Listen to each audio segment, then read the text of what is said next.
Stories Podcast, your #1 show for everything guitar. Hello, Guitar Geeks. Hello, Dan. Hello, Andy. Welcome, everybody, to episode 79. I'm laughing because I was just outside trying to run upstairs and get the book from our guest from today, and I didn't quite make it. I made it like halfway up the stairs and realized I'm never going to make it back in time. So I ran back empty-handed with a waste of time. Oh, wow, you could have completely put me on the spot without, being back on time. Yeah, just an empty chair spinning slowly in the wind.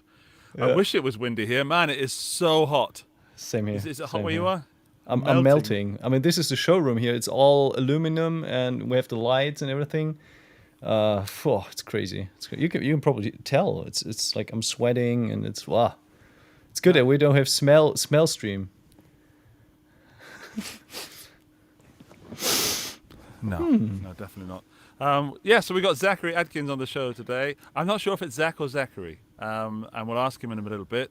But I always wanted to be called Zachary. I think I mentioned that on the show before. If I could pick my own name, it would have been Zach. Okay. So I'm a little bit jealous and upset already. So he's super cool.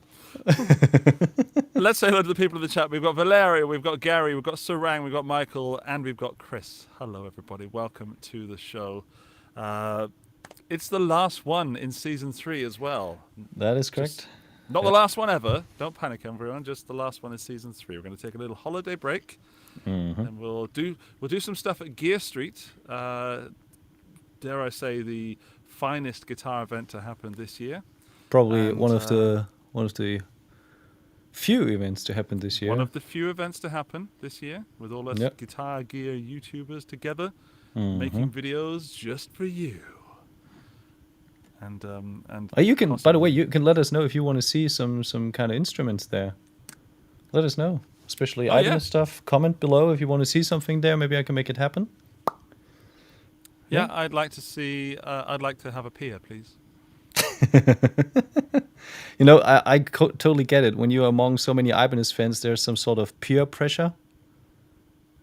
Oh dear. Too Dan bad. coming forth with the gems tonight. Right, that's enough of that. Moving on swiftly. Guitar news. Let's talk first about the giveaway that I'm doing on the channel with Fender, if I may. Yes. Fender wrote to me and said, Andy, we like what you're doing. We like the people that watch your channel. We'd like to give them a Meteora. And I said, wow, I think they might like that. So I made a video and showed you the Meteora and linked you to a page where you could win a Meteora just by signing up to my mailing list. So if you want to do that, I am sure one of our moderators will put that link in the chat right now. And if you're listening to the audio version, all you really have to do is go to theguitargeek.net, and there is a link there, and you can find out how to win a Meteora. However, Dan, doing this giveaway has cost me hours and hours and hours of my life, and I have learned so much. Can you fill us in what you learned, especially with regard to some people that might want to use that in an illegal way? Yeah. I've had multiple scams running on the giveaway. Number one, 2 styles of scams, and then multiple scams within a scam style. Oh, wow. So, firstly, so my mum's in the chat. She says, sorry, we didn't call you Zach. Hello, Mum. Where is she? There. Oh. Yeah, well, you should be sorry, Mother. You should be. I'm going to get told off so bad now. Don't tell me off, Mum. I love you. Yeah, so there are multiple scams running. One of the main one is the YouTube scam where a fake account comments, you are the winner of this giveaway. Please text me on WhatsApp or Telegram or whichever one of the methods they're using for that particular scam, and I will, we'll get this guitar to you. And some people, 5 people so far, have sent money to these scammers, and I've calculated about $300 has been lost. Because what they do is they get you to, first they pretend to be me, and then they get you to share the shipment, so what the postage cost. So what you have to do is send them $50, and that's them pretending to be me. And fake Andy is saying, "Oh, Fender are going to give the guitar, but you need to pay the postage, or we'll share the postage. I'll pay half and you pay half." So you send them $50, and then it just goes into the wind. And that is happening on most of the channels that I'm seeing on YouTube at the moment, on the guitar channels. And I even block them via blocking certain keywords, and they're getting around it, and I have no idea how.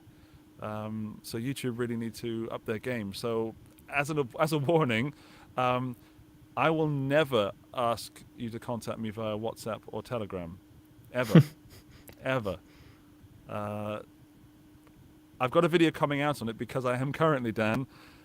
I communicated with the Telegram scammer, and they think that I don't know what's going on. Oh wow! So Okay.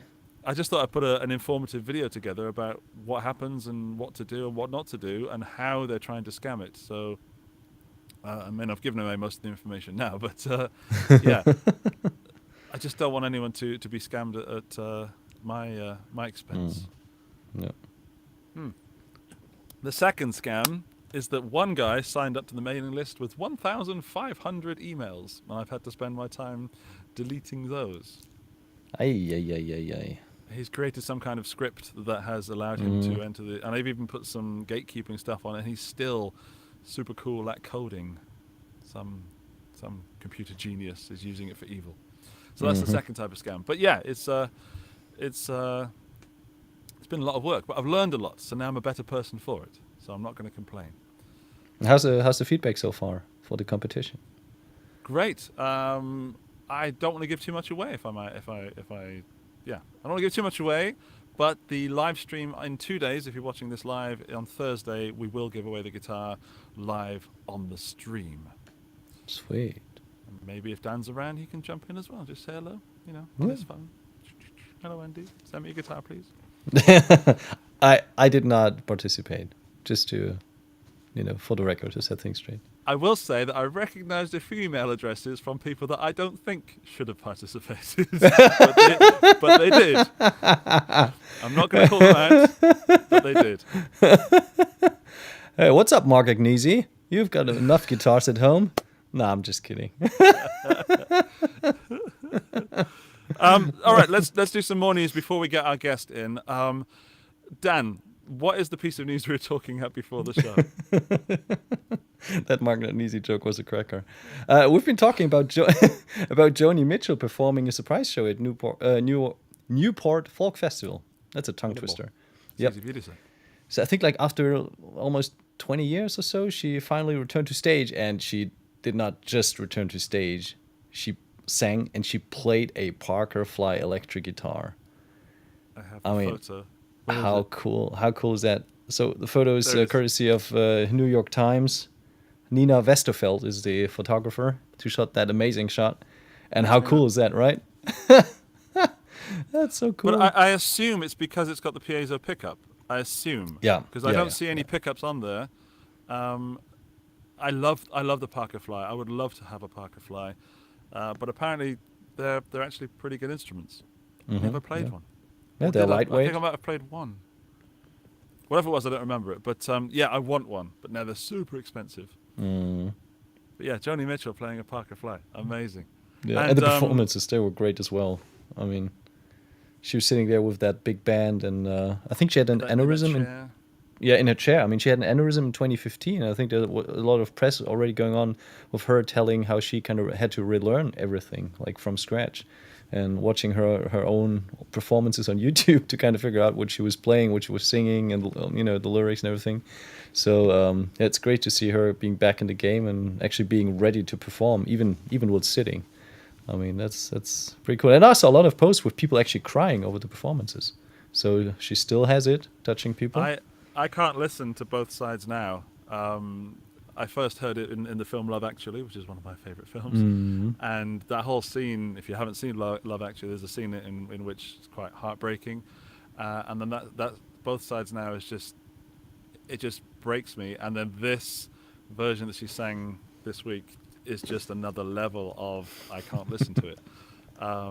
So if you're even slightly emotional right now, never go and listen to that live performance. But if you want something to rip apart your solid exterior and get inside yourself emotionally, then you're gonna have a listen to that. Yeah, it's a beautiful piece of music and a beautiful performance.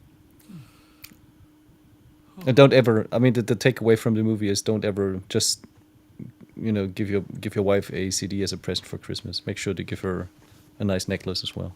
True, especially if Mr. Bean is the one to try and pack it for you. One of the most hilarious scenes ever. That's just. Yeah. I mean, the whole movie is so iconic. It's like Home Alone, Love Actually. That's the must-sees prior to Christmas. Yeah, and also, manly films like Die Hard. Gunshooter 4 and Die Hard is People in the Christmas. Face 12. What? I'm just trying to be manly.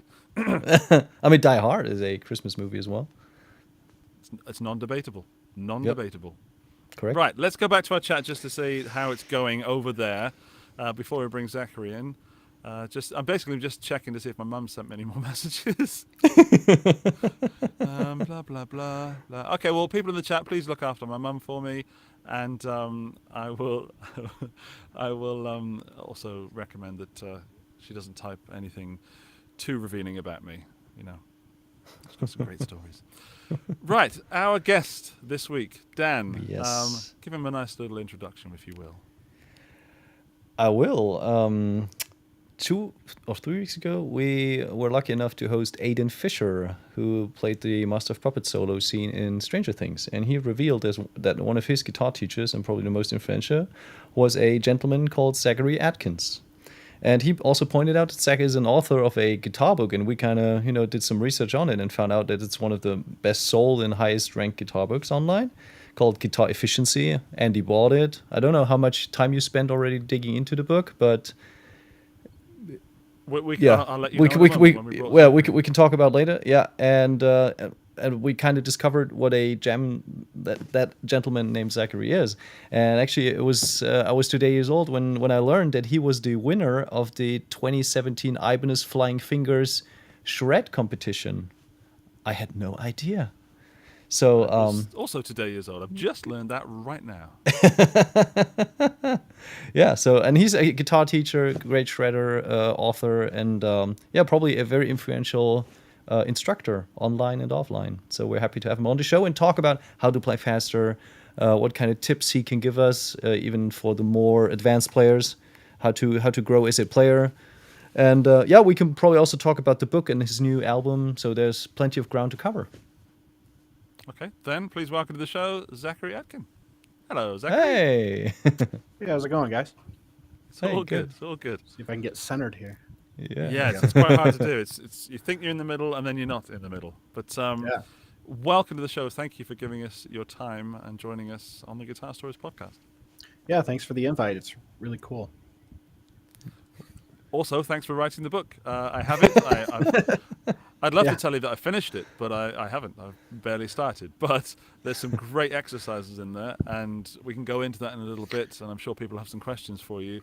But firstly, I tend to buy guitar books a lot, and I rarely dip in and out often because I'm so busy, and then I buy another one. It's worse than pedals. But I have a special place in my practice schedule for yours because I think it's going to have some stuff in that I don't currently have in my other practice regime. So yeah. I mean, that was the goal. Was I own, so just to back up on the book, like I own 2 music schools, and we got like over 400 some students right now between me and my team. And I teach guitar, and that's it. I don't teach any other instruments because I'm not good at them. And I had a bunch of stuff that I would constantly have to write out, in like tabs for all my students. And I just got really, like, I didn't want to do that all the time because I teach the same stuff over and over, because I don't really teach beginners anymore. Mm-hmm. And so I just started tabbing them out in Guitar Pro so I could send them to people. And then I had this big collection of like ideas and licks and, whatever else that I had exercise wise. And my wife is a graphic artist, and she's a book designer and whatever you want to call it. Like, she puts them all together and puts them out for different artists and authors. And so I asked her if she would help me put it all together. So she did. And And then I just kept adding more and more. So there's like 160 pages of exercises and stuff. So Wow. Did So we she make did she cameras. give you a discount or did she overcharge you or? oh no, she didn't charge me at all. Ah, So no, sweet, sweet. nope. Bad business, but sweet. Yeah, it's all right. So, We pay the bills, so it's Yeah. all good. oh, that's good. Of That's course. good. Then that's She sort of actually, I make her zeroes run it my out. other. I make her run my other studio, so she makes money there. Put her Okay. to There we work. go. So no, Cool. it's all good, Um, but it's great. Good. Well, do you want to just shout out her name so we can say hi? Yeah, her name's Alicia, and last name's Adkins as well. So I Alicia. don't know Hey, if she's Alicia. watching, but yeah. Lovely. So she's really good. She does all the stuff for me. You know, she does all the graphics and all the. Sweet. You know, like she made this shirt for my band that I'm in, like a System of a Down tribute band, Chop Suey.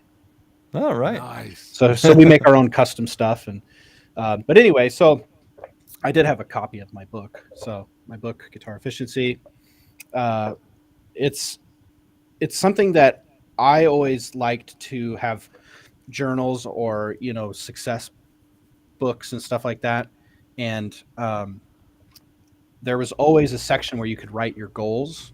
And right. I've never seen a guitar book with that, where it actually had like, what did you do this week? What could you do better? What were you successful at? And I wanted to make sure that there was something in there. So there's one for every single week in the book. And it's supposed to be like, if you give it to a student as well, they can write in it and kind of put their comments for what they struggled with. But the book is broken down into 7 chapters, one per day, supposed to be. Most people can't get through one right away, which is fine because I think the first one is just chromatic and it's 30 pages, and the goal is to where 7 chapters, 7 days, every day you do one chapter, and if you did it to the BPM exactly without messing up, it'll take you a half hour every day. All right. Okay. That's the goal. But if you can't do that, that's totally fine. Take on one chapter and use that for a couple of weeks until you master it, and then move on to the next one. So that's the goal anyway. Sweet. And what kind of level, in case anyone's interested, what kind of level should you come into this book at? Definitely intermediate. It's not beginner friendly at all. Right. I do have a beginner book, which I don't know where it is, that I'm working on. Actually, I have it right here. So this is the guitar. This is the proof. So it's got like the strip across it, but this would be the Guitar Efficiency Beginner Guide. Oh wow. So, when will this be out? I just got this proof in, so I wanted to double check it, make sure there wasn't a bunch of mistakes and stuff. But I mean, it goes all the way back to the beginning where, guitar anatomy, where it takes you through all the different things that are on the guitar and reading chord charts. Okay. And it's very, very beginner friendly. And then on the back is a whole thing of chords. Nice. So that way you can have, I'm trying to opposite. So I'm trying to make sure that all the chords that I use or that you will use in most beginner songs are there. And we're just fixing up a couple things in it. A couple things were misspelled, the typical things. And then it's about 100, no, not even that many. It's 100 pages basically, exactly. And but that's the beginner version. So hopefully that will do just as well, if not better, because more beginners, I think, are looking than, so. But I think it's great that you split those two because as I've said, I've bought a few books. I bought too many books, to be honest. But I don't like having to read through, like just skipping 20 pages because I know the anatomy of a guitar, for example. Right. So I think it's great that you split those two up. And I didn't have any of that in the book that I bought from you, the original Guitar Efficiency. Well, good. Hey, I did something right. Yeah, thanks for that. Perfect. But I'll be honest. I like to buy the beginners books as well, just to see what I've missed, because obviously I have holes in my knowledge. I'm like, oh, okay, I missed that. But Yeah. maybe I can skip that this time. But good luck with the new one. That sounds great. Yeah. Hopefully it goes well. And yeah. Trying to think if there's anything else there. I didn't know. I mean, the Guitar Efficiency is intermediate to advanced, so it's not like I really need to come out with anything. I had thought about like a 2.0 version where it's just more exercises, but I mean, I'm selling quite a few of these books, at least for me, that seems like enough, but I'll definitely try to sell more. So.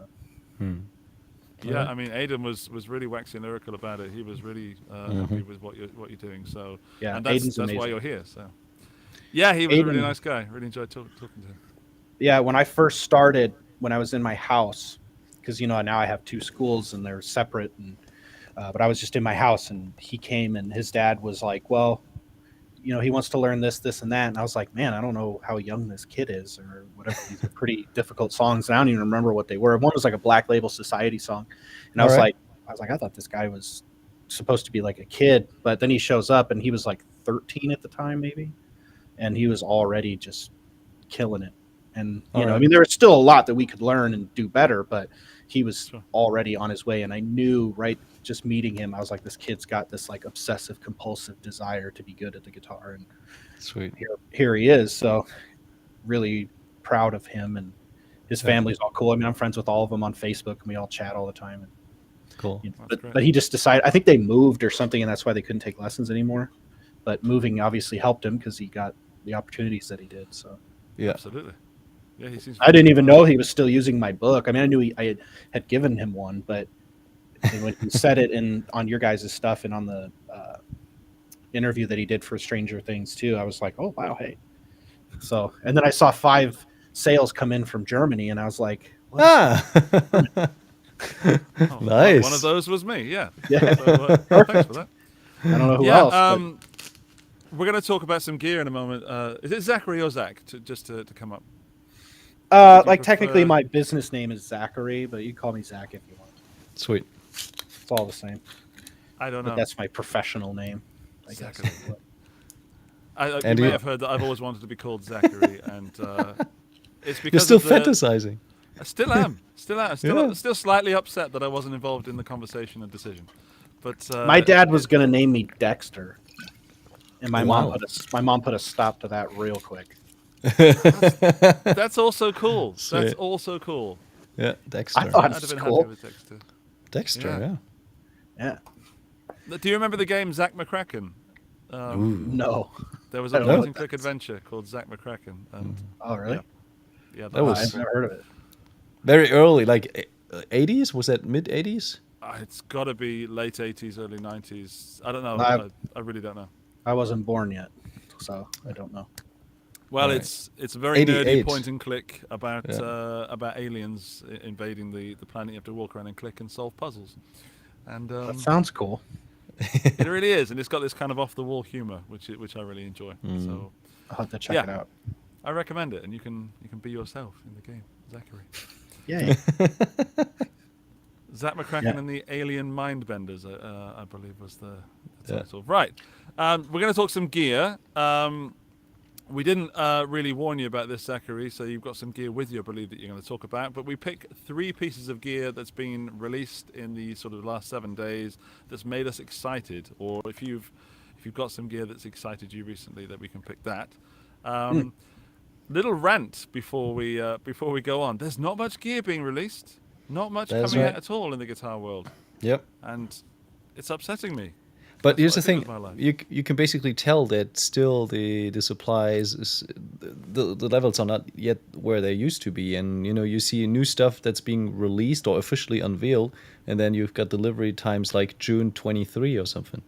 Yeah. It's just, I mean, how much can you pour out without actually having stock or being able to produce that stuff? So I think every company has to take it slow at the moment and see how much quantity factories actually can churn out.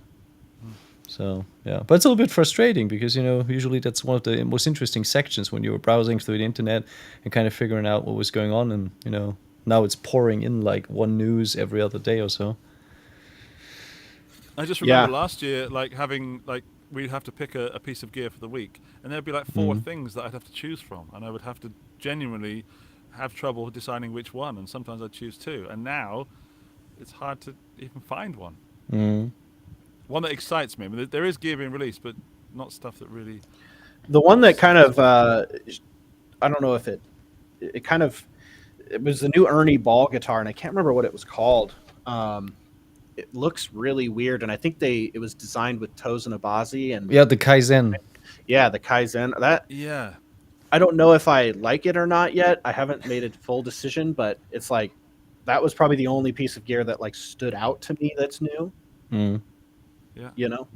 Do you usually check new gear on the pertinent websites like Guitar World or Gear News? Can you still see me? Yeah, Or yeah. am I Yeah. frozen? Okay. No, Nope, you're you're good. moving around like a Okay. marionette. My computer's being weird. Okay. It's like never mind. It's If not if you. I It's the drop show. out, I'll We're come a back. cursed show. Yeah, we're a cursed show. Don't worry about it. Fair. It's all part. Danny, you frozen now, or you just sit you? Oh, okay, you were just winding me up then. You naughty boy. Naughty boy. Yeah. Right. Okay. Then it is this time. I think I went first last week. So Dan, let's have Dan's. No, I went second last week. So I'm going to go first this week. All right. Cool. With my pick of the week.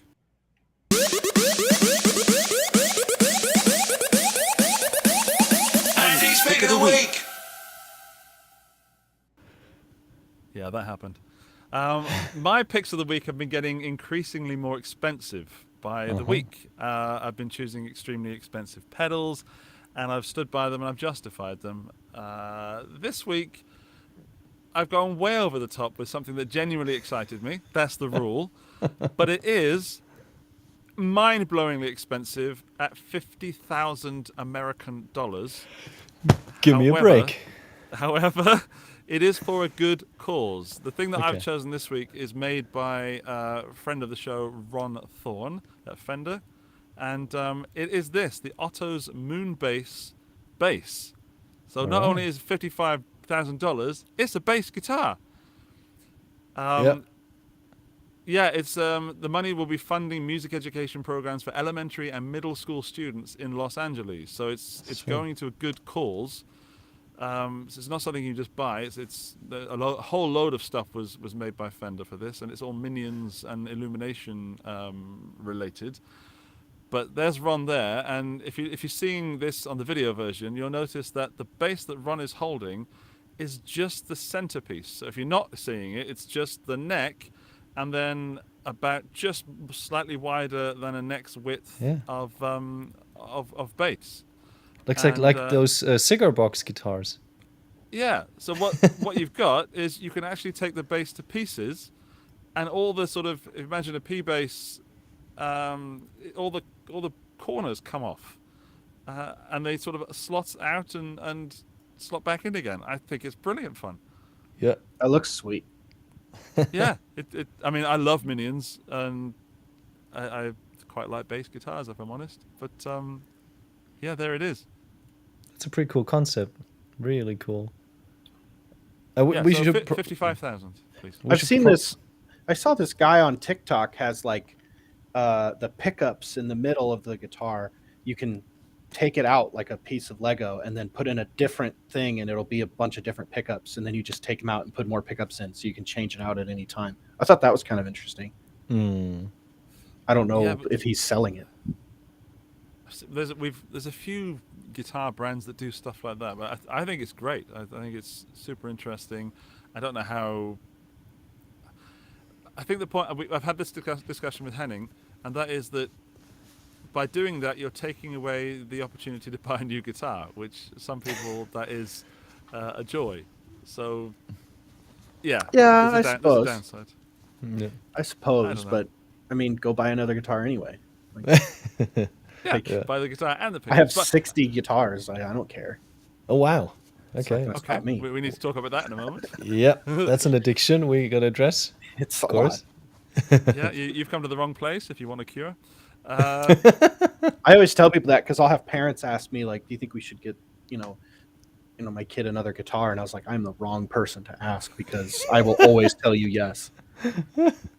Yeah. So, Because there's always something cool that you can find, and there's always a way to justify it, I think. Definitely, of course. definitely. And there are 100%. many worse things you can buy for money. Yeah. Hey, Right. drugs, right? And if you, Yeah. exactly, Too broke for drugs. exactly. That's the cure. Yeah. Yeah, make Some sure your kids are guitars- into guitar so they have no money to buy drugs. Exactly. That's the solution. That's a good one. Excellent. Well, sometimes you can even buy guitars or gear that actually appreciates in value as well. So it could even be seen as an investment. That's what I tell my wife. It's what we all tell them. I'm trying to segue into Dan's pick of the week. So that's my pick of the week. Yeah, shall we just quickly add that there are three more guitars? So apart from the bass, sure. there's also a Master Built acoustic for 70 grand. There's King Bob, a ukulele by Dennis Galushka for 50 grand, and there is the Strato Stewart, built by Kyle McMillan for 48 grand. And we quickly touched base on this before the show.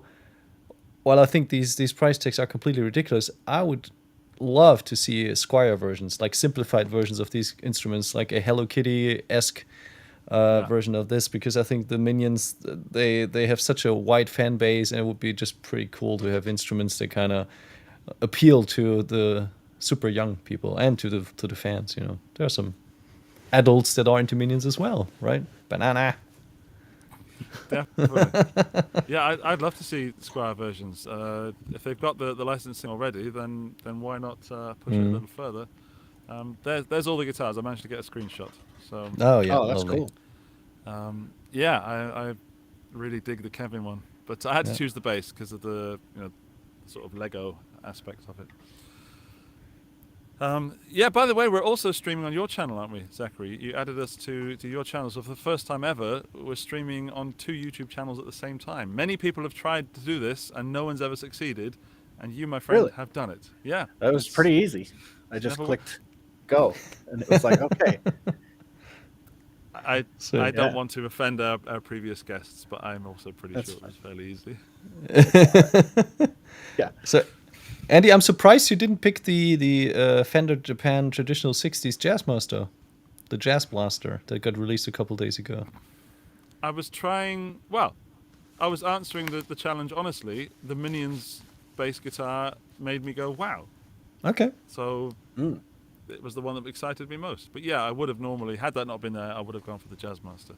Yep. Jazz Blaster, sorry. Jazz Blaster, yeah. I'm excited about what Dan's going to pick. Dance, pick up the week. Dance, pick up the week. Yay. Oh, I like that. Andy did that. That's great. That's a great song. Yeah. I'm relaxed now.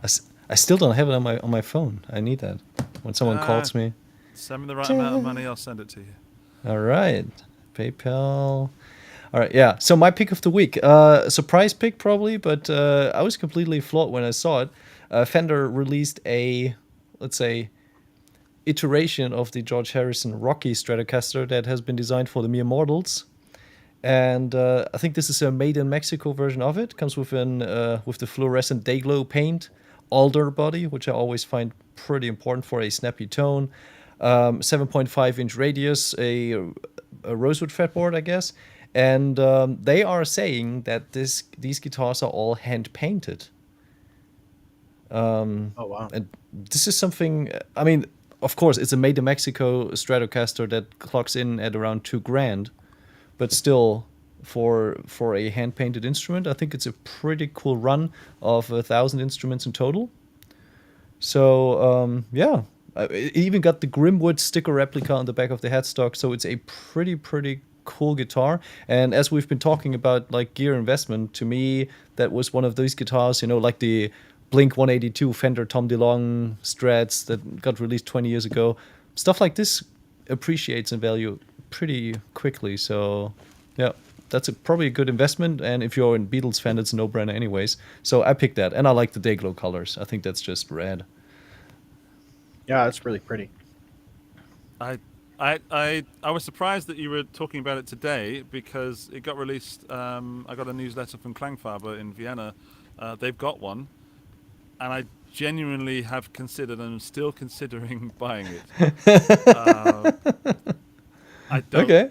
I mean, I know I'm in the wrong place for this. I don't need it, and I can't justify the purchase apart from what you've just said about appreciation in price. And there's only 1,000 being made, and I love the Beatles, and I'm in a 60s rock blues band, so I could actually use it. Yeah. The 7.25-inch radius, though, is a downside. If it had 9.5, I'd be in there as a player, but right now I might just be there as a appreciator. I don't know. Let me quickly add, it's still in stock at the Klangfarbe. So I know. I've got it open on the tab right now. Here's the thing, you know, in our realms, it's kind of hard. And whenever I tell Andy about a guitar, Zach, it's like, okay, should I buy it? And you know, he always replies, yes, of course. It's like, right, you know, Smart. He's looking out for you.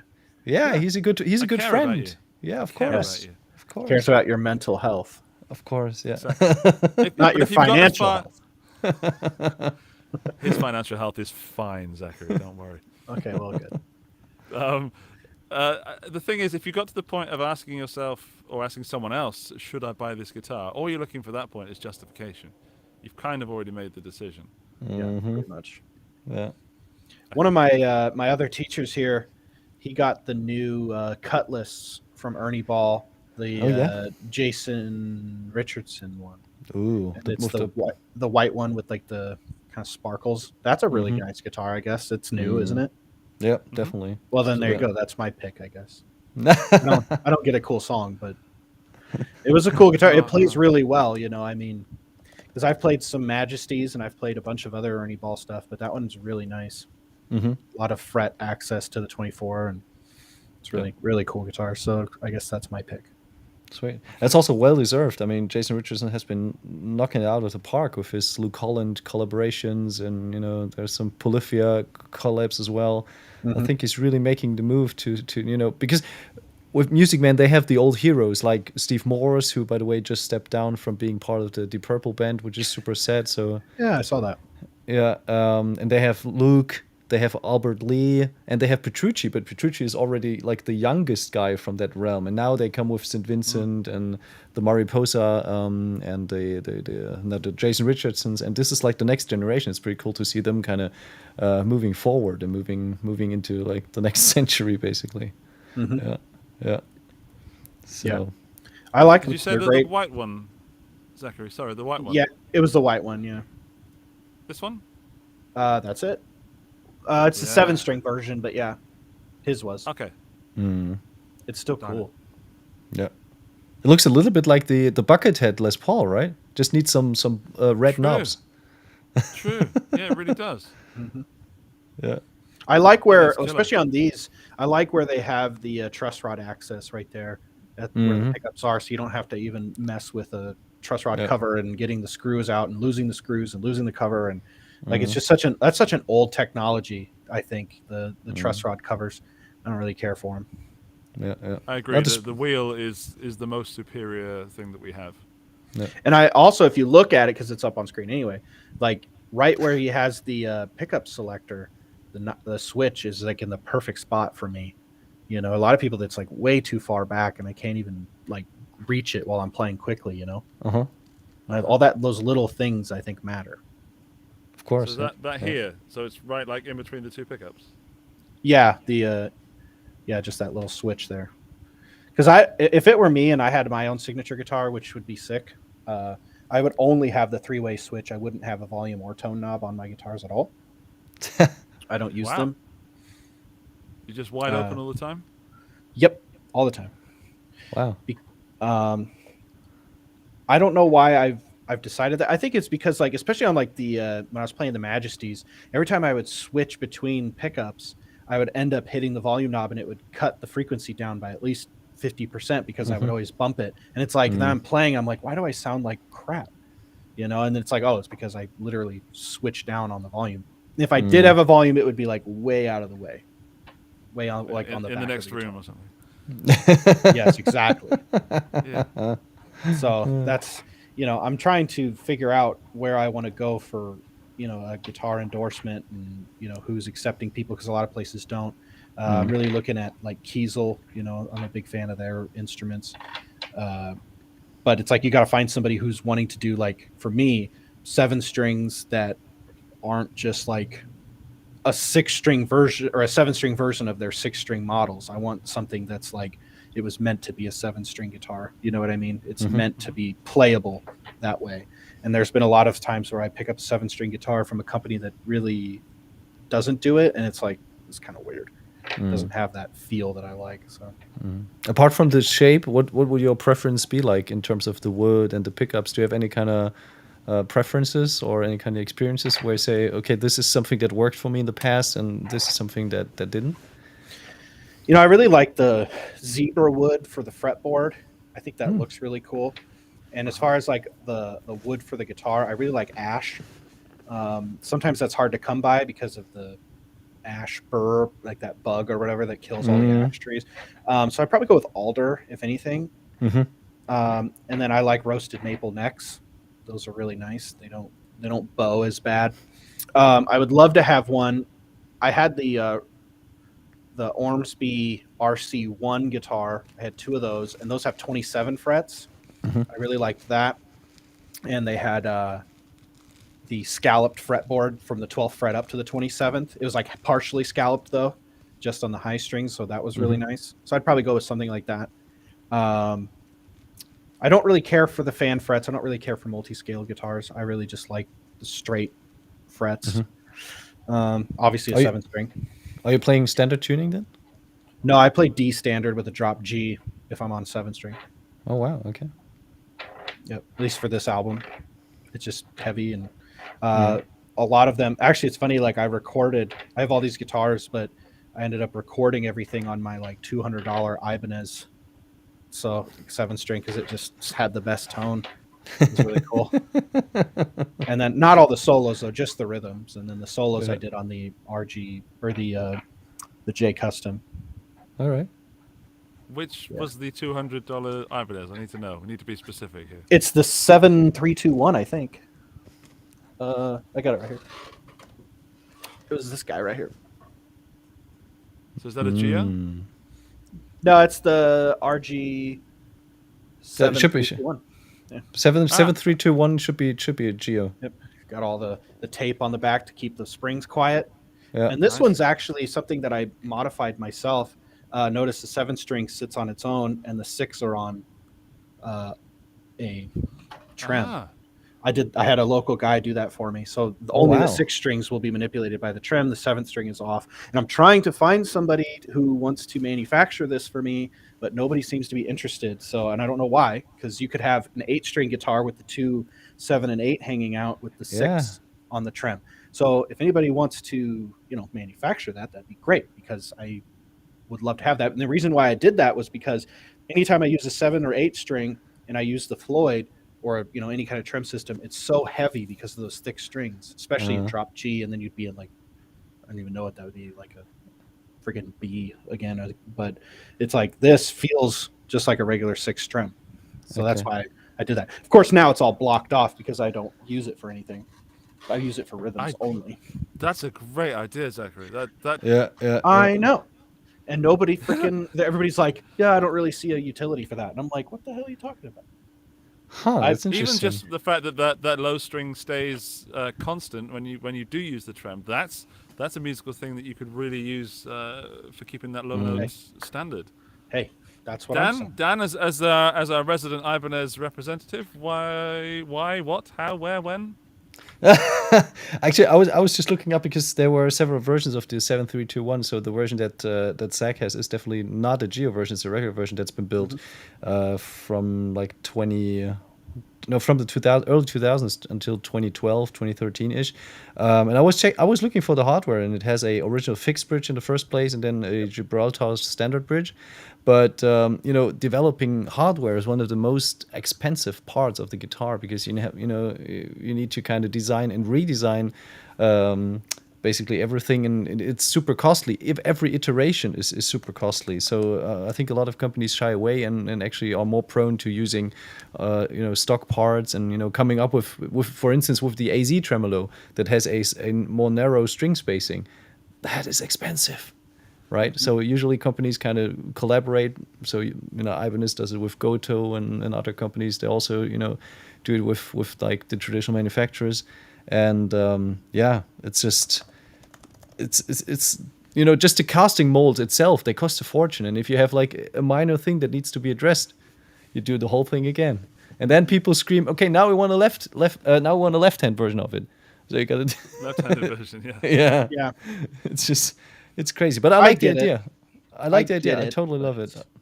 I think it's your construction has not just some good functional idea. I think it also has a musical value to it. You know, if you can use the bass strings and kind of keep the chuck going whilst you are still using the flurry side of the trem, I think this is a pretty interesting idea. Yeah. Correct. That's- I mean, that's what and I'm I would seeing. like, I would like to have it to where you could connect the 7 back on and use it, or you could disconnect it so then only the 6. Nice. So I've got all these different ideas, but you know, like you said, it is expensive, and you know, people have to be like, this is something new being added to the market. Are people going to accept it? Is it worth putting in the money, or are people not going to care? So it's like, I don't know. How do you go about it? But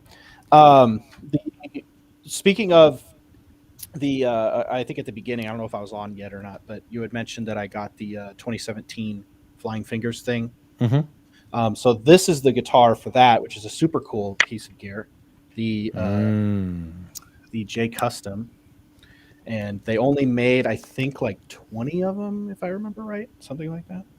Okay. And this is the one that they sent me, and it's really cool, really pretty, all the way around. That was for being first place. So that has been gifted to you. Correct. Yeah, I got it. I won this one in 2017. Wow. I mean, look at the back. It's got a figured back. That's rather rare. Everything about this guitar is awesome. I mean, you know, it's got obviously like the Tree of Life and everything, which is cool. It looks great on video. I do wish it was a 7-string, but that's okay. I won't complain or nothing. But I can't even remember all the specs on it. I've had it since then, but this is the one I've did all the recording with on the album that I'm working on. It just has such a great tone, and you can flip to the middle pickup. You got the single coil, and it just has a really nice, pretty tone when you're doing clean, or if you're doing some kind of like, you know, softer run. The neck is so thin, except for on the back. I've got a couple of dings right here because my cat's knocked it down and smacked on one of the tables, and I was like, oh my god. But it's I don't plan on selling it, so I don't really care. But Your ex-cats. my ex-cats, yeah. But this is probably the most important piece of gear that I own, you know, from just winning it, A, and then B, it's just playability, and the cost of it, I'm sure, was expensive. I don't even remember how much it was new, but really cool guitar. Yeah, and well deserved. I mean, your entry was phenomenal. Oh, did you watch it? Yeah, prior to the show, I just figured out that you won it. So I still vividly remember preparing the contest. I think Kiko was one of the artists that got involved, and a few others. So that was pretty interesting to see the rollout and see the entries coming, and But I had no clue it was you. It's me. Paul Gilbert was the judge, and there you go. Yeah, Paul Gilbert was the one that he did like a video, and he learned the lick that I had created, one of them that I had created, and he said it was really cool, and that was kind of interesting. But you know, I never got endorsed by Ibanez, which I guess was supposed to be part of like the thing. Like if you win, there was a potential endorsement that they would give you, and whether it's probably more just like an artist deal, I assume, you know, but still would have been cool. But they never called me, so it's what it is. Yep, it's all good. These things happen. It's all right, guys. We're going to upset a lot of people if we don't buy, borrow, or burn a gear picks. All right. Do we need to recap we play a little game called Buy, Borrow, or Burn, and what we do is we have to pick the 3 picks that we picked. So I think, Zachary, you've actually picked about 3 pieces of gear, but you're going to go with the Ernie Ball, right? The Cutlass. The Cutlass, yeah? I'll go with the Cutlass. That's cool. Okay. So therefore, we have 3 pieces of gear: the Ernie Ball Cutlass, the Rocky Strat, and the Otto's Moonbase bass. Those 2 from Fender. And we play a game called Buy, Borrow, or Burn, where you have to decide to buy one of those pieces of gear, to borrow one of those pieces of gear, and to burn one of those pieces of gear. So if there were 3 the room with you right now, we also go to the live chat and see what they're going to do. And if you're playing at home, listening to this at some point in your car, you can just shout them out, and we'll hear you through the universe. So let's go to the live chat first. Perfecto de Castro, hello. He would buy everything. That doesn't count. That doesn't count. I very clearly and concisely explained the rules and Perfecto de Castro has fallen at the first hurdle. Dear, dear. Right. In that case, Michael will burn the well-constructed Music Man. Sorry, but contenders were stronger for consolidation. I got your book. Ah, that's someone that bought your book, Michael. So he's one of the ones that went to Germany. Hey, Michael, nice to have you on the show. Buy the 2K Mexican Fender and borrow the Moon Minion bass. Okay. That's fair. Yeah, it's pretty fair. Melogify? I can't remember what he said last week. Buy the Cutlass J Custom. That's not on offer. Burn the bass. Borrow the Ibanez J Custom. That's not on offer. Yeah. Hey. People don't know how to play the flipping game. Right. Troy, buy the Cutlass. We've got a Cutlass purchaser. Borrow the bass and never disassemble it, and burn the Strat. I've been being burned tonight, boys. Okay, Damn. Josh is going to buy the Rocky, borrow the Cutlass, burn the bass. Not doing well of late. Gary O'Neill will buy the Rocky, borrow the Cutlass, also burn the bass. Okay, that seems to be a popular selection. Studio Jamil, who has all your bass needs, will buy the Strat, borrow the bass, burn the mismatched headstock guitar. Oh, I don't disagree with that. What did I miss something? The What's mismatched. mismatched? There's 4 and 2 instead of 3 and 3. All right, okay. I like that. It's definitely unique, but that was something that I was always a little bit bugged by. But I've gotten more accustomed to it, especially when you do 7. You're going to have 3 and 4, so Sure. it's fine. It's fine. But I they can actually see do the one 5 that and upsets 2. you. They do 5 5 and 2. Yeah, so they Well, don't I even like, from a structural point of view, it makes sense. Like, rather than having all 6 on one side, I like the 4 and 2. But It's fair. who am I to decide? Sarang would buy Zach's RG7321, borrow the Minion bass and burn the Strat. Perfecto de Castro says, change the rules. We shall not change the rules. Rules are made for a reason, not to be bent or broken. And one more. Cranar would burn the bass, and Fender can just give 50 grand to charity and be done with it. That's interesting. Borrow the Ernie ball and buy the Rocky Strat. See, guys, what I'm taking from this is that I should go to Vienna and buy the Rocky Strat. So that Warrant for basically makes me the winner of this week's competition. Is that correct? Well, we have to make a decision. Yeah. Zachary, we normally guess for each other. Do you want to take a guess? You've known us now for I don't know, 53 minutes. I have to guess what you guys would Yeah. buy. Yeah, you borrow, can or guess burn. for one of us. You can guess for one of us. Bearing in And mind we that go around circles then. Yeah. yeah. So do you want to guess for Dan? Well, I'd say that probably for Dan, it would be you would buy the bass, borrow the Cutlass, and burn the Strat. Not Nope. quite. Not quite. Dang. Nope. I like the bass, but not for 50K. Is that USD or is that another price? Yeah, it's USD. Oh my god! It's not Hungarian forint or something. I would borrow unfortunately. it and pawn it. Yeah. That's not part of the rules. No, unfortunately not. I mean, if we can go that far, I would probably choose your 30th anniversary J Custom over a lot of other things because that's a lovely guitar. Rules, gentlemen, rules. Oh, come on, give me a break. This By the guitar way, breaks those rules, dude. It's so good. It does, and you know what? While Andy has the Klangfarbe link still open on his screen, I was actually checking out if there are still some RG30 JC LTDs available, and I found an Italian shop that still has this guitar on sale. Come on, give me a break. My wife's going to kill me. How much? Is it? How much do they want?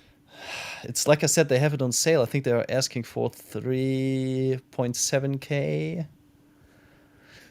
I think that's an acceptable price. But not if you work for the brand and you could have bought it for much less Yeah. in first place. So Dan, what would you choose? What would you buy? Okay, What would you borrow? all What right. would you burn? All right, we stick to the rules. I focus. Okay. just I briefly. would burn the bass because I see no value in that. I would borrow the Cutlass because I think Music Man is doing a great job. I'm not 100% sold on the white, to be honest. I think, for instance, the Pia, the stallion white one, is a little bit more what appeals to me because it looks more classy, and that white of the Cutlass is, I don't know, a little bit off to my eyes, but still a super cool guitar. And I'll buy the Rocky because I think it's a great investment, and it's a guitar that's like a piece of art, and you could actually, it would look beautifully in your background, Andy. Okay. So does that mean, Dan, you now guess for me, right? Mm-hmm. Okay. Go on then, sir. Guess for me, sir. You would borrow the bass, because you're a bass player, and it's probably it's got super cool functions, but you don't need it. You would burn the Cutlass because you already are throwing an eye on the Pia, if I'm not wrong, and you would buy the Rocky, and you will buy the Rocky tomorrow at You will Klangfarbe. buy the Rocky.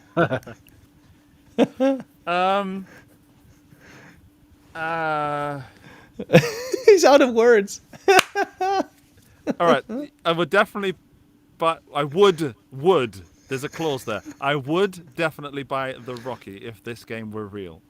I am slightly conflicted between the other two. Okay. I like the Ernie Ball, but I'd probably rather borrow the bass. So I would borrow the bass and I'd burn the Ernie Ball. Is that what you said? Mm-hmm. Yeah. Sorry about that, Zachary. I just want to borrow that bass. I just want to take it apart and then put it back together again, and then I'm done with it. That's fair. Yeah. But that's the rules. That's the rules. I have to burn something. Sorry. Mm. But I would buy the Fender Rocky Strat. I would buy it if it were available.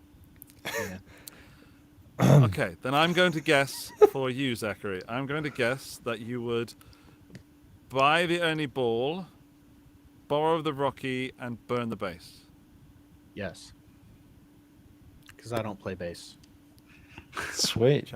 Now, Champion. of course, I do think that the bass has a cool story, and like people would look at it, and that would be the most interesting to everybody else. Mm-hmm. Sure. So if I was going for that reason, I would keep the bass and I would burn the Cutlass because the other two definitely have better stories. But the Cutlass I would buy for functionality purposes. Yeah. Can we make a point that the Rocky Strat is also a superb conversation piece? Yes. Well, that's what I was saying. They both have the bass and the Rocky have really good stories attached to them. Yeah, They look yeah. cool, and you know, most normal people would be like, "Oh, I love that," and that would be something to talk about. But I don't like talking to people, so I don't. I'd rather just keep the Cutlass anyway. All right. What I'd quite like to do is I'd like to play the bass on stage, Mhm. and then Oh. have the music the stripper play, and then slowly take the pieces off the bass and just be left with that centerpiece. And I think that'd be really fun as part of a stage show. That's not a bad Bass one. bass strip. Nice one. Click, unclick, click. Yeah, I think that'd be fun. I don't know if it's possible structurally, but I'd like to do it. However, I will say that I did I put my hand around the neck and strummed the strings of the $25,000 Rocky Strat, the original one they did that's actually from Custom Shop. And that was something else. That the attention to detail on that was amazing. Like truly the nail polish on the headstock and all that stuff. That was something else, but 25 grand. So buying the Rocky Mexican version will always I've played the original, so yeah, but I still love it. You haven't played it. It might be a great guitar as well. Yeah. True. All right. Maybe we should move on. Maybe we should actually get into the main chat with Zachary and find out about his album and find out about Can all I please make a point? Give me a What? second. Go on. The Rocky has been sold on Thomann throughout the last like 20 minutes or so. It's so funny. It's gone. It's gone. Well, as long as they use my affiliate link, I don't care. Yeah. Checking my emails. Who was it? Which one of you did it? It's good. It's good for them. Yeah, definitely. Oh, that's upsetting because well, that means I have to go to Vienna. That's fine. I'm fine with that. I don't mind. Right. Yeah. So Tolman have sold their Rocky. That means there's 999 left, and one of them's in Vienna. And technically, I shouldn't be talking about it anymore because someone might buy it. Right. Let's move on. Move on. All right. Quickly. Can we talk guitars? Let's talk guitars. Let's talk Zachary Adkins' guitar story. So, Yeah. fill us in, Zachary. How long have you been playing guitar? What was your inspiration? Tell us that first genesis moment of guitar playing for you. So I'm 30 now. I started when I was 12. So what is that, 18 years? So I started because my dad plays guitar, and he had a bunch of guitars laying around, and he wouldn't really want me to play them. So he just bought me one. And it was like a little Fender Strat, Squire. And my brother got a drum set, so we would just jam all the time, Sweet. And my dad is just an old 80s rocker type, so he loves, George Lynch and Randy Rhoads, Eddie Van Halen, all that stuff. So he already had posters all over the house and guitars everywhere.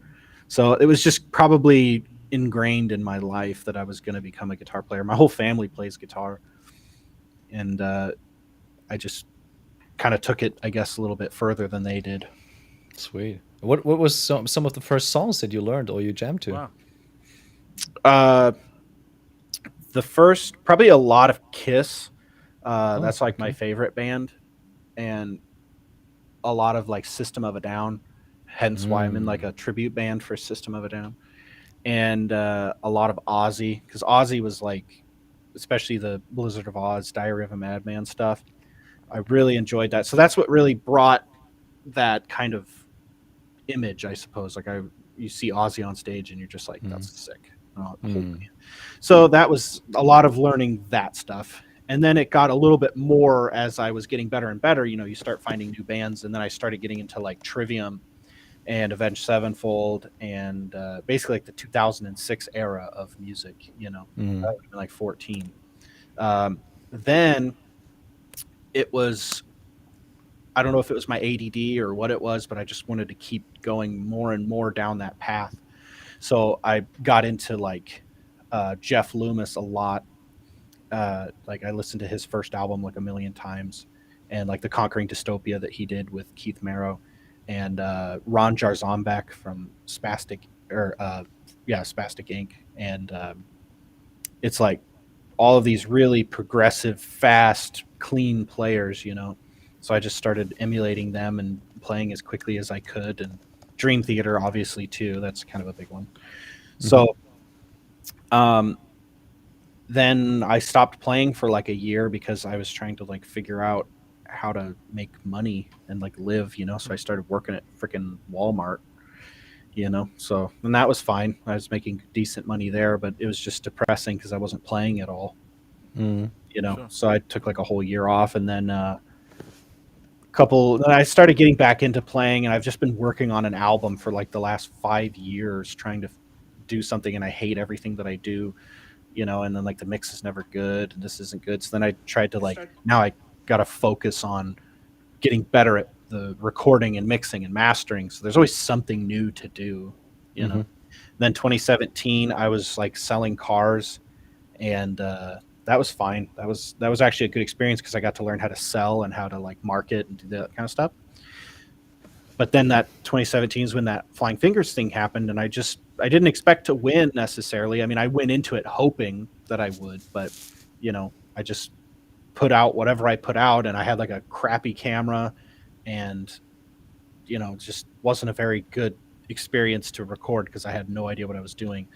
Then I won, and then I had like 8 people from my local town that were like, "Hey man, I want to take guitar lessons because we saw you." And I started thinking like, man, I hate selling cars.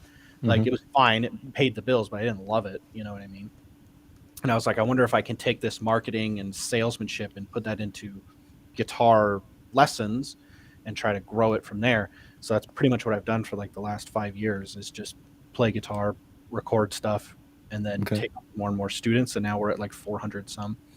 And That is amazing. Yeah. And And I mean, with as a guitar player, you have also been affected by the pandemic. Has that shifted that now you're doing online lessons only, or do you still have like people actually physically coming to your place and you sit together face to face? I do like one online lesson. Okay. I think out of the 400, I think maybe 5 of them are online. The rest are all in person. Wow. Okay. Because we actually, I started in my house, had a few people, moved up. Then I got like a drum instructor and a piano instructor, and we just kept growing. And then some of those people left, and we got more people, and now we've got like a really good crew. And music lessons is something that, like, although you can push it online, and I think there's some benefits there for sure. A lot of people really do enjoy coming in and being with somebody, sitting. Even when we had the option of, hey, you want to go online, it's a little safer, so you're not coming in and potentially getting sick or whatever. People still wanted to come in, and we had people still pay for lessons even though they didn't want to take them during the pandemic. Like, it was that to them. Wow. It was really, and they didn't have a camera, but they still paid. It was really cool. So we really, we dropped a little bit in 2020 when like things really started getting weird. But then it was kind of like this down period where I was in another building and I really wanted to move, and my lease was up and I didn't want to sign another year or 2 or 3. So I started looking, and then they all told me I was like insane for looking during the middle of a pandemic. Like, we don't even know what the hell's going on. And I said, I didn't care.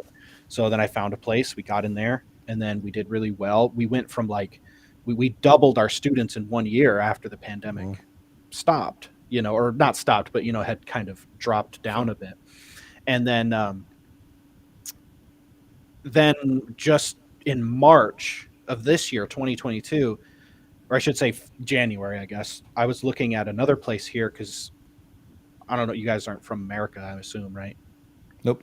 Okay. Where are you right now, by the way? I'm in Nebraska, which is just corn and cows, But there's there's a little sub city around us, and that's kind of a little bit higher up in the like demographic for income and stuff like that. And a lot of them were saying they wanted to have a music lessons thing, so they didn't have to drive into the big city to like get lessons. And so we put one out there, and then in since March till now, we're already at 200 students.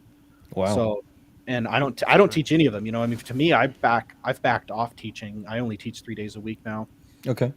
So really cool. It's been a really great experience, and I want to open up a third one probably next year. We've already looking at some spots.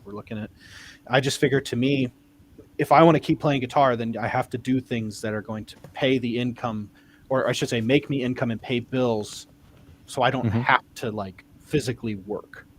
Because although teaching's not hard, it's still a lot of work, like mentally, it's a lot of work. Mentally, yeah, draining can be. And physically too. You're playing all day, so I get shoulder injuries sometimes, and like tennis elbow, and all these other things that happen. And, I'm trying to look out for myself and be like, how can I set myself up to where when I'm 40, which is in 10 years, can I retire and still have these things run and make money, so I don't ever have to worry about that. So there's a little bit of an entrepreneurship there, and I've really actually gotten into really helping other people do that as well, and not just with guitar lessons, but with their own skills. Try to make something for themselves. That sounds good. I think it's everything that several people are working towards that I know, especially in the music industry. Just future-proofing things. Future-proofing is a good word, because a lot of guys. And I know a lot of guys personally and stuff, where they just wish they would have started that when they were younger, and then they I don't know if they thought maybe the record sales would keep coming in forever, or if, whatever was going to happen. But it's like, I don't want to be stuck when I'm 50 or 60 and still have nothing to like build off of, So that's where I'm at. I think as a musician, it's also very crucial to kind of, have that business mentality and be switched on enough to kind of figure out that you, like you just said, you have like physical abilities, but they are limited, especially if you get older. So, at some point you can't tour and play 2 months or be 2 months on the road, or you just don't want it. So you need also a passive income, and you need like a, some sort of substance, and building up that substance, building up that business model is something a lot of musicians unfortunately fail, and then they end up in a everyday 9-to-5 job and are frustrated, although they have the chops, But I think, Andy, we talked about that the other day, that as a musician, having musicianship, artistry, and being able to play the guitar is just like 50%, but being switched on and really nailing the business side of things is the other part, because not necessarily like the greatest guitar players are the most famous. It's most often the ones that can promote themselves the best, that make the right decisions at the right time. And Correct. yeah. And for me, it's just I don't want to rely on other people to get me somewhere. That's just not how I am. Yeah. So, But if I may ask one question, you just told us about that steep increase of students. If you had a tip for aspiring guitar instructors that might want to found a school, and I think now is a good timing because we are in some sort of crisis, but still, as a entrepreneur, sometimes it's good timing wise to kind of start something off in some sort of a crisis or economic question mark. So do you have any tips for aspiring entrepreneurs that want to have a music school, or how did you kind of grow your business? I mean, I know there's no secret recipe, but how did you do that? probably one of my favorite quotes, as far as with what you had said, was "Never waste a good recession." Right? Yeah. When things are down, that's when you triple down on what it is that you need to do. If Okay. I mean, anybody can sell something when the market is really good and everybody has a little bit of extra money to spend. Yeah. But it's when can you really bring that much value, and people still see that it's valuable when they aren't quite sure about what's going to happen. You know what I mean? You have to have hope. People have to have hope in you or what it is that you're selling. And as far as like with music lessons go, if somebody wanted to start, the first thing, and actually I'm helping one of my buddies with this right now. The first thing that you have to do is you have to establish to yourself that you are not happy with the situation that you're in, right? And this isn't just guitar lessons. This could be anything. Let's say you're a freaking like shoemaker. I don't care. Yeah. Whatever it is that you're doing, you have to establish that where you're at isn't making you happy, right? Because if you don't love what you're doing, and sometimes you got to do things you hate, like that's not all of it, but I mean, if you don't love what you're doing, then the stuff that you hate to do sucks 10 times worse. Like I don't like cleaning bathrooms. Amen. I don't like cleaning bathrooms, but I've got 2 bathrooms here and I want it to be perfect for my parents that come in here with their kids. I don't want there to be, to be disgusting. I'll go in there and clean the bathroom. Or if I don't have time, I hopefully will have enough money to pay somebody to do it for me. And I guess the first thing that you would want to do is make yourself a website, not a Facebook page. Yes, those Facebook pages are great, but if you make yourself a website, there's a certain amount of credibility that comes with having a website that's really well designed, that looks really great, but make it super easy for people to get in contact with you, have videos up, have a bio up. So that's all in one place, not a Facebook page, because Facebook can be kind of scammy sometimes, You go to the website, you make a contact form, and then you either outsource it or learn how to do some easy Facebook, YouTube, Google ads. I learned how to do all that stuff on YouTube. It wasn't that bad. I didn't pay for any courses. I didn't pay for anything, and then start learning about who you're looking for. You're not looking for people who want to learn guitar. You're looking for parents of kids that want to learn guitar. That's your demographic. People try to go out and they try to go, look at all these guitar players out here. Look at all these people that I could get. But guess what? Most guitar players who are pretty good, they don't want to take lessons from some random person. They want to take lessons from guys like John Petrucci and Joe Satriani, and they'll pay the money to do it. Of course, yeah. And like Tony McAlpine, he makes money, or at least when he was touring, he makes money because he does lessons for people too. So he kind of does it on the side. And I would pay to have that experience. Of course, yeah. But most people, they're not going to spend $100 a month on somebody who's just as good as them. So then you start targeting these people that have kids, that have, I guess people that want to actually learn the instrument. And even if you're not the greatest guitar player in the world, you can still teach beginner to intermediate. That's fine. You start driving people to your website. You start driving them and you start making videos all the time. You start making content. You get them in the door. Then you get them to lock into, say, a monthly reoccurring thing. It's like, hey, every month you pay me X amount of money. And then you can look at it and say, my bills are X. I'm making this much from 10 students. That pays my bills. So if I have 20, I pay my bills times 2. and I'm happy. That in and of itself is a million times more constructive than going and getting a job to me. You know? I couldn't agree more. As a So, self-employed person yeah. that's been through, I don't know, so many jobs that I've hated. Even when I hate my day at my self-employed job of doing this, it's so much better than those days where I was under someone else's control. And You're exactly I'm right. going to take some of the advice you've just given. I'm going to take some of that to heart, and it's nice to know that some of what you've just described I'm currently doing, have done, or I'm in the process of implementing that. The next So step that's good too, advice. well, and then the next step would be, okay, there's going to be things you don't know how to do, right?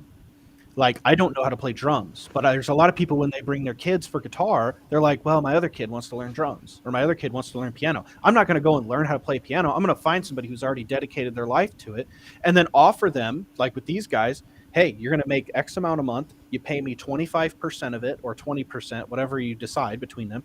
And then now they're teaching, 50 students and then 50 students. You got 100 people. You're making, let's say, $1,400 a month, and you make 20% of that. So you're making free income from other people, and they're happy because they're getting out of working too, because most musicians don't want to work for jobs. And they're making money, they're happy, they're doing what they love, and then you're making a small commission with that. Then you take that times, we've got 20 teachers or something like that. So like my income, I actually make the least amount of money from teaching now. Okay. My own teaching. I make the least amount from it, and it's the most labor intensive. But I love it because I've grown with a lot of these guys and, some of my students for 4 years now. They're not going anywhere. I'm not going anywhere.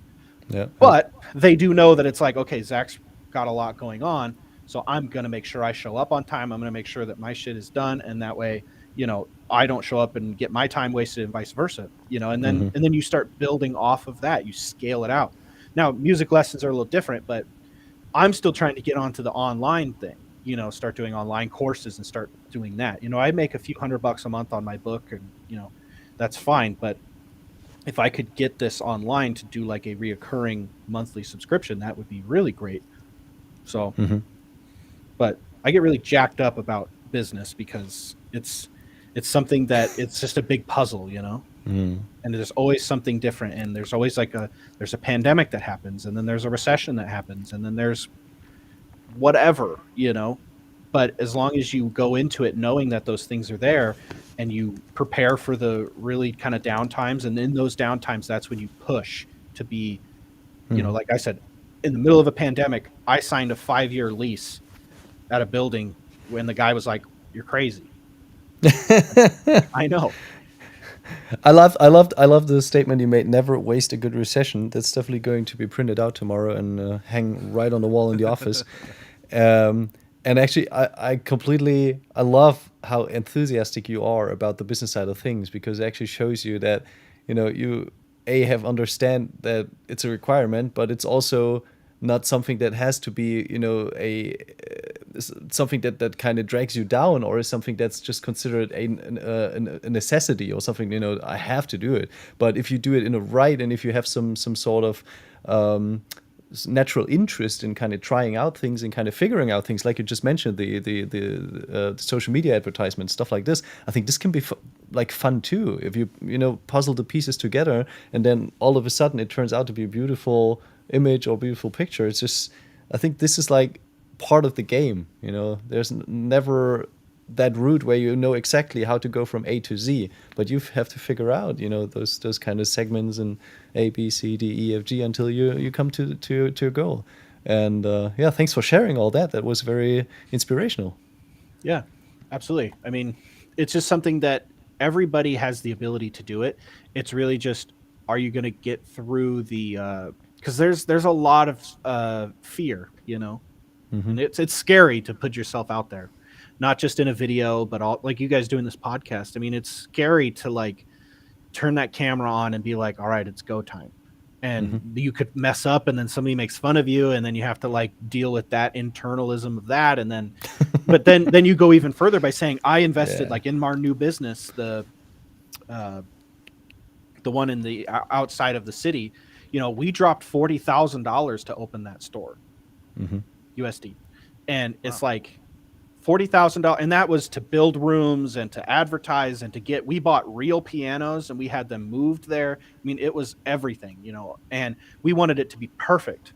So we spent 40 grand, and that's scary because we had 0 students when I dropped $40,000. So we couldn't fuck up. You know what I mean? There was no messing up. It was go time. So my wife and I, we went door to door business wise. Hey, we're opening a shop. Hey, we're opening a shop. We're doing music lessons. We spent a countless amount of money on Facebook ads and Google ads. And, you know, I even bought a billboard, everything I could do. Wow. You know, but I had the capital to do it now, because after 5 years of pushing and, you know, grinding on like, oh, I only have $100 to spend on ads this month, you know, so then you scale. And as you scale, you know, you spend 500, you make 1,000, you spend 1,000, you make 2,000. You just keep going. It's not as simple as that, but that's how it works. And, you know, now from March till now, we're at 200 students at $150 a pop. You subtract everything. I mean, we're making probably 10 grand a month cash flow.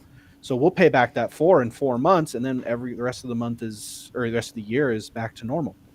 So, and now you have like a cash flowing business. Yeah. That's amazing. What I really enjoy about the way I'm loving hearing your passion, but also the fact that it's coming from a place of teaching music. None of what you're saying sounds like a hard sell. It's not like, you know, forgive the car salesman because you were one, but it's not as if you're trying to get someone to buy a car they don't need. Yeah. You are selling someone the knowledge of being able to play a musical instrument, and there's so much value in learning to play an instrument, more so, I'm sure you know this, than just the instrument itself. You know, the social aspects, the other brain skills you learn, everything, the discipline, the reward, and to hear you talking about that business so strongly, but it's coming from music is very, very refreshing, and yeah, it's nice to hear. I think we have to be humble about it too, though, because, and I tell all the guys and girls this that teach for me, is music lessons are a luxury for people. Okay, it is not a house payment, a car payment, a grocery bill. It's something that when shit hits the fan, we're the first thing to go, and that is always a fact, and it will always be that way. So, in fact, if you look at it like they don't want it, how are you going to sell it to them? Or they do want it, but maybe they can't afford it. Well, then there's times where you have to bite the bullet and give somebody a 50% off to keep them here because they're struggling, or give them $0, you know, I mean, and there's just all of these different things that can come from it. But at the end of the day, as long as you humble yourself and say, you know, they want this, they don't need this. So how can we make the want better than what they need, right? So meaning when they come here, are the bathrooms absolutely perfect? Is the carpet always vacuumed? Does it smell nice? Like there's so many things that you have to make perfect, because the second they walk in here and it smells weird, or the bathrooms are gross, or the rooms aren't clean, or the outside looks like trash because somebody's throwing cigarettes around and there's trash and homeless people and all these things, it's like they're not going to want to stay because they'll justify it really quickly why they don't want to spend that money. So for me, we really push, like at our other school, I've got a pinball machine. I've got Mrs. Pac-Man, like actual arcade games that I bought. Wow. We've got a TV there. They can play games. The kids can play video games. We've got coloring books. I mean, everything you can think of. And we actually bought real pianos, like not, you know, keyboards with weighted keys. They're real pianos. They really have to be played correctly in order to hear it, and the parents appreciate it. And when they come in, and we actually bought like these big life-size cutouts of like Eddie Van Halen and Slash and David Bowie, and they're all over. And there's records. We bought like probably 1,000 small little records and big records, and we hung them all up on the wall. So it, like when you go there, it looks sweet. You know, it looks like, oh my God, these guys really went above and beyond. So that's what you got to do. If you're going to do it, if you're going to get up off this freaking couch and do something, you better do it fucking great. Same thing when you're playing your instrument. If you're going to go and play a show, look at Kiss, for example. Okay, Kiss is my favorite band. If you could see in my room, which you can't, every wall is filled with Kiss stuff. And they had that mentality. If we're going to do a show, I'm not going to show up in jeans and a t-shirt. I'm going to show up and we're going to give them a show. You don't need to spend $300 on a Kiss ticket, but you're fucking gonna, because their show rules. Yeah, right? I mean, fully agree. And they didn't do it out of selfishness. They did it because they wanted people to have the best experience possible. And that's, if you live by that rule, then anything you do is justifiable, especially in business. I put a billboard right next to another music school. You think I give a shit? No. And you know why? Because I love those guys. They're amazing. I love everybody who works there. I love all the teachers. But I'm going to put a billboard right next to your school that says, don't drive this far for lessons anymore. Oh wow! Is that like the weak spot that they're in the middle of nowhere? Yeah, because the people out of town drive into town to go there because it's the closest, but it's still pretty far. But where I'm at, it's like, don't drive this far. And that's all my billboard said. Don't drive this far. Come here. And I don't care because, and like, I don't know if you guys have ever heard of Grant Cardone. No. You ever heard of him? No, Look no. up Grant Cardone. He's a business guy. But he said, always be ethical, but never play fair, right? Meaning it's ethical to put up a billboard because they could put up a billboard right here. I'm not going to stop them. Put up a billboard right by my shit. I don't care. They'll make me get 2 billboards. I'll buy a billboard that's blank with my face on it if I have to. I don't care, right? I get super jacked up about it, dude. And they were, and of course I know all of them and they know exactly how I am, but they were like, damn it, he put a billboard right by us. I'm like, it's ethical. Yeah. Right? They could have done it themselves, right? Yeah, I ain't gonna stop them. Yeah. But I'm not gonna play fair. It's healthy competition, and then everybody Makes them benefits. Yeah. Exactly. Because then they're gonna go, you know what? What are they doing? Do they have pinball? Nope. I have pinball. Do you have Miss Pac-Man? Nope. I have Miss Pac-Man. Sweet. I love it. Why would you go to a show? Like, are you going to go to a Kiss show or are you going to go to, like, you know, some local band? You'll probably pick Kiss, not because of their legacy, but because it's going to be a better show. Yeah. It's fair. Yeah. Or it's not fair, but it's ethical. Yeah. You gotta excuse me for that question, but you've mentioned Kiss a lot of times, and also that you're playing in a System of a Down band, Chop Suey. Tribute band, yeah. Tribute band. Have you ever played in an Iceman, like the Darren Malakian Signature or the Paul Stanley? My Paul Stanley and my Spalted Maple. Whoa, that's a nice one. What kind of model is that? It says 4L15, so All right. Spalted Maple. It's really cool. Sweet. I got that. Sweet. I don't remember where I got that. I think I got a Reverb or something. And this is Sweet. the Paul Stanley Signature. Yeah, that's a current one, still in Like production. glittery. Yeah, I love that. This is the cheap one because this is when he smashes on stage. He doesn't smash his $6,000 ones. Yeah. This one's super cool. My wife bought me that as a gift. And those are the only 2 Icemen I have right now. That's pretty much all I got here. I don't keep all my guitars here, but I've got an SG that I use for the System of a Down band too. Cool. So that way, you know, I can kind of bounce between the 2. But yeah, Cool. I mean, I wish I could show you my room, but I kind of can't the way my camera sits. But I've got like the Kiss fountain where he like spits blood out of his mouth, and I got Kiss Cola and Kiss Dr. Pepper and a bunch of stuff. I got a Kiss phone. Kiss phone is cool. So big fan. Do you have any more like instruments that are, you know, have a good story or you have a special relationship to, apart from the Icemans obviously and for instance the 30th anniversary RG that you won? So this one here, it's just a Les Paul Epiphone. Okay. The reason this one's special is because when I was in high school, my best friend died in a car accident, and this was his guitar. Oh. And it was a really brutal day, and his dad wanted me to have his guitar, so I've kept it pretty much ever since high school, and it's got his football numbers on the back as well. It's kind of worn out here, but you know that this one's really important to me. You know, even though it's, you know, I mean, you could get one for $200 on, you know, Guitar Center. It's not about that. You know, it's just a really cool, and actually it freaking sounds killer from a, like when I do recordings with it, it's just heavy. The pickups just worked, I guess. I don't know. The only other one that his dad bought me as well. Hang on, let me take my headset off.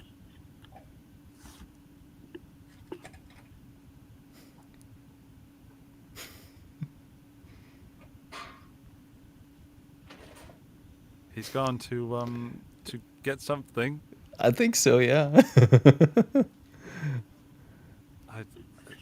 I love a little bit of dead air with some suspense. Sorry. No, So it's his good. dad It's bought good me dead this air. double neck SG. Oh, Oh wow. wow. This is his bandana. So my friend's bandana. And it's Sweet. really dusty because I never touch it. It weighs like 1,000,000 pounds, but Uh-huh. it just looks cool. And it's got like all these Sweet. skulls on it and stuff. Yeah. But he was going to buy him a drum set. His dad was going to buy him a drum set, and he had the money saved up for it and everything. And then when he died, his dad bought me this just as a, memento. So really cool. Those are the two that I have from that. Those are probably the most that are, I guess, special, Sweet. Sweet. So. All right. Oh, dude, Thanks thank for you so much for yeah. the stories and the advice and the passion and the fire underneath us now. That's that's a great. This is our last episode in this season of the show. We take a little summer break, and Well, I thanks think for that was the invite. Yeah, I mean, thank you. Well, When you is guys the- can always hit me up too. You got my email and add me on Facebook, whatever. And if you need any advice or anything, let me know. Sure. Thanks Guitar so as well. The occasional kick up the ass would be quite nice. much. I'm good at Yeah, that. it's unfortunate we don't live in the States. I mean, I just had just to make that very short anecdote. I had an artist come over here and had a face-to-face lesson last week during the lunch break, and I kind of figured out how cool it is to actually not learn from YouTube or learn from via internet and have someone like sitting next to you, pointing at things and kind of even like holding your hand for a second, like literally. That's pretty rad. So yeah, when is the new book coming out? Do you already have like a rough release date for the beginner's book? I mean, it could pretty much come out anytime. We just want to double check it all, make sure that we fixed any spelling mistakes, and then it'll probably come out in the next few weeks. All right. And then I guess really quick, if I could plug my album. Oh yeah. I am releasing that, and the set date is October 15th, because that is the day that Joe Satriani released "Surfing with the Aliens" in 1987. So it'd be like 35 years later. All right. That's the goal, but I do have some potential things that are in the mix that could be really good. That'll push that to a different date, but I can't talk about it. So. All right, cool. Well, if you can share any details, just make sure to hit us up so maybe we can share it on channel as well, or Yep, maybe it's do called, some sort of. It's called "The Future Isn't What It Used to Be." Ooh. So a lot of really great songs on there, and it's gonna be Interesting. heavy. All right. Sounds good. So yeah, I guess that's Zachary, all I thank have. you, man. Thanks for your time. Good luck with the release. Good luck with the schools. Good luck with putting up more billboards. I'm going to take what you said and I'm going to run with it. So Sounds Dan, great. could you ask everybody to leave us a 5-star review, please? Absolutely. Thanks everyone for being part of season number 3 of the Guitar Stars podcast. If you enjoyed that, make sure to leave us a 5-star rating on iTunes or on Spotify. So we can come back for season 4 and have epic guests like Zachary or Aidan and all the precious human beings we had on this season. Yeah, thanks for joining us, being part of season 3. Thanks, Zach, for being here tonight. Thanks to everyone in the chat. Thanks to the moderators. Thanks to the guy you didn't mention the name who's doing the time codes. Andy, I don't know who It's it Admiral. is. Admiral, hello, Admiral. You're All doing the time codes for us. Admiral, great job. Thanks so much. And yeah, see you in season 4, everyone. Bye-bye. Bye.